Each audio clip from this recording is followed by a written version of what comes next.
Hello, friends. I am Chevy. Welcome to my shed. How are you today? How's life in your world? How's things where you are? Hope it's fantastic. Everything here is great. I was flipping through my phone earlier and I forgot that I had recorded this video that I intended to put on the episode the other day about Chris's postcard. Oops. Um, today, I talked yesterday about how I'm at that point where we've hit that time of year where I start to kind of like search for, I guess, meaning, or not really meaning, but I search for an outlet for creative aspirations. I have some in the works, and I need to tackle those projects. But today, part of it is I'm scattered. I'm sorry, my brain isn't working quite right.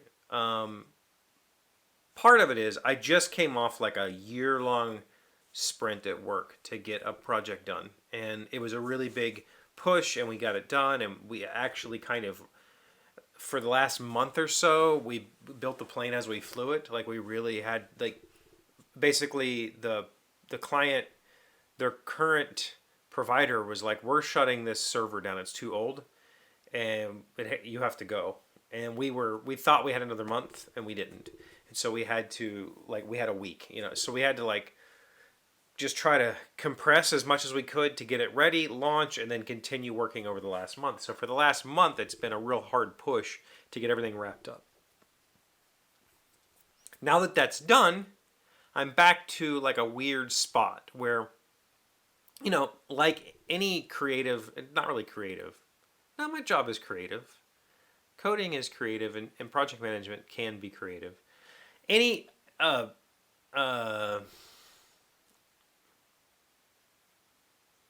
tech job, I guess, there is a thousand things that can be done at any time. Like, I can go find things to work on. And that's the current position I'm in, is I need to, because there isn't the big pressing project. So finding things to work on is now, sometimes I spend more time finding something to work on than I do the task. Yesterday, I went through my list of things, and I probably spent a half an hour looking at that list. I found a thing and and I went to fix it and found it was basically already done. It took me 2 minutes, so I spent a half an hour to fix something, or say 45 minutes, but the fix was 5 minutes of that, right? And that's kind of part of the reason why I get this, like, I got to accomplish something, because I don't have this push. There's nothing shoving me forward at work, other than my own, like, desire to not be a piece of crap. Like, I don't want to sit around and do nothing. I can't do that, right? So I'm just kind of making up work. Not really making it up, but working on the backlog stuff, which isn't nearly as exciting or interesting. It's just kind of work that needs to get done. And so I find myself going, man, I really wish I could. Anyway, so all of that is to say, today, I found myself doing something I didn't expect. So, May, I traveled to Colorado, see some friends, play music, get inspired again. Like, every time I go see live music, I'm thinking, God, I miss playing music. I miss playing music. I miss playing music. Come home, go guitar shopping with my wife, and pick up a bass that I went, oh, I need to own this. And I bought a bass guitar. So for the last May to 5 months, 6 months, 5 months, I've been playing bass guitar almost every day. I'm not going to say every day. I haven't picked it up every day, but at least every other day, but at least 6 days a week or 5 days a week, I've picked the thing up and I've played it for a minimum of 10 minutes a day. Sometimes it's an hour, sometimes it's a half hour, sometimes it's 2 hours, whatever. I play it as much as I can when I think about it, whatever. And I really enjoy it. And I went through a whole 3-month course with that bass, and then I've kind of made the remarks before that I don't really get the whole, like, people show their bass collections, like, here's the 30 basses I own, and I don't get it. Like, I don't understand that at all. So I bought a second bass, and I showed you guys that. So I started off with a Squier Classic Vibes 70s precision bass, which was basically the bass that I've wanted. Like a 70s P bass, 60s P bass. That's the sound that I want with flat wound strings. That's the sound I've been looking for. So that's what I bought. A very basic, just nice, clean bass sound. I've been learning punk stuff, and I thought, man, I really need something for that gritty punk sound. So I bought Sterling Stingray, which is both of those basses are kind of like the budget entry level version of that instrument. So the Sterling Stingray is much more gritty. And with those two basses, I think I could do just about anything. Honestly, like that's the truth. Is there a need to have 30 basses? Not really, but if you're a professional musician, you could say, well, I have this P bass that I put flat wound strings on, and I have this P bass that I put nickel rounds on. They sound different, and they really do. 6 months ago, I'd have said, not really. Now, yeah, they do. They sound very different. So I could have a second P bass with round wounds on it. Now I have my Sterling Stingray single humbucker with round wounds on it that sound good and grippy. Do I need another Stingray? No. Actually, I think that's the sound for a Stingray. Like, that is it. I don't need anything else out of that instrument. But I could go, say, semi-hollow. Because that acoustic something gives an extra spice to it or whatever. So anyway, I've never understood I need to own 10 instruments. Like, I could get by with 2. Pretty sure.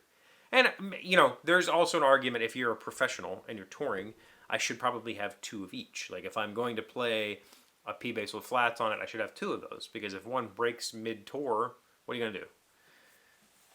I'm not any of those things. In fact, I haven't even played with another human. I mean, technically, Malia sat on the couch one night and was learning a song, and I picked my bass up and just started dorking around. I didn't plug in. It was all just acoustic with my electric bass. She couldn't hear me. I couldn't hear me. I was just, I could feel the resonances and whatever. That's about as much as I've played with another person. And that's about as much as I probably will play with another person for a while.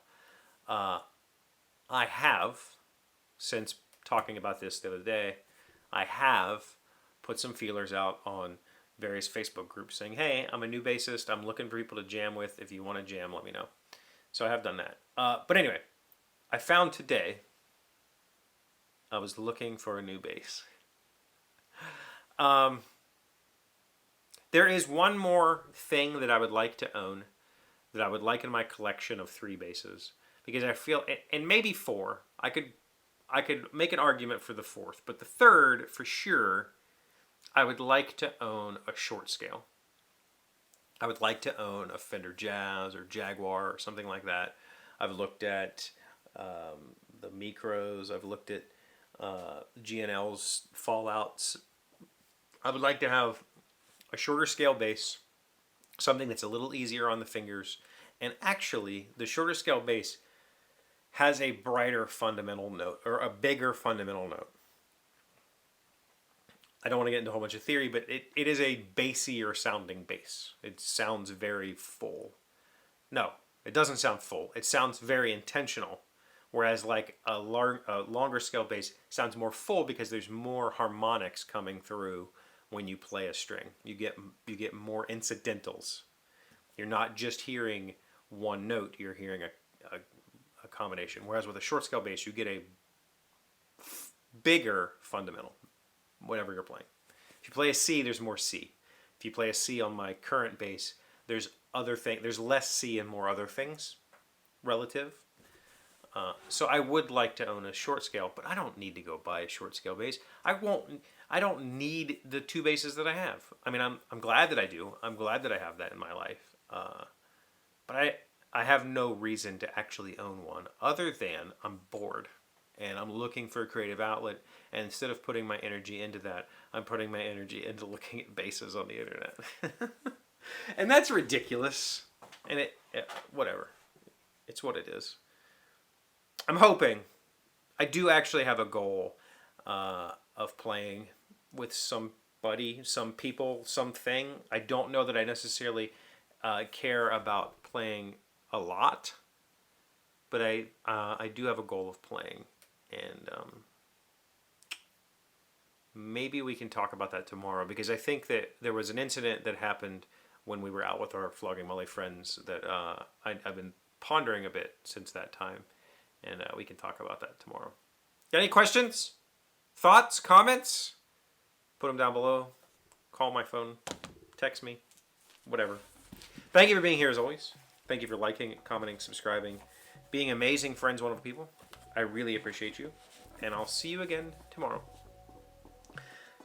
Today's 1,000 plus little things happy, successful people do differently. We are learning 10 mistakes unhappy people make. Number 4, putting up with negative people and negative thinking. It's time to walk away from all the drama and the people who create it. Surround yourself with those who make you smile. Love the people who treat you right and pray for the ones who don't. Forget negative and focus on positive. Life is too short to be anything but happy. Making mistakes and falling down is part of life, but getting back up and moving on is what living is all about. This 1,000 times. Be a gardener. You've got to be a gardener. And if that means picking weeds from your life, pick weeds. Sometimes that means cultivating. Sometimes that means helping somebody become a gardener themselves. But yeah, you get it.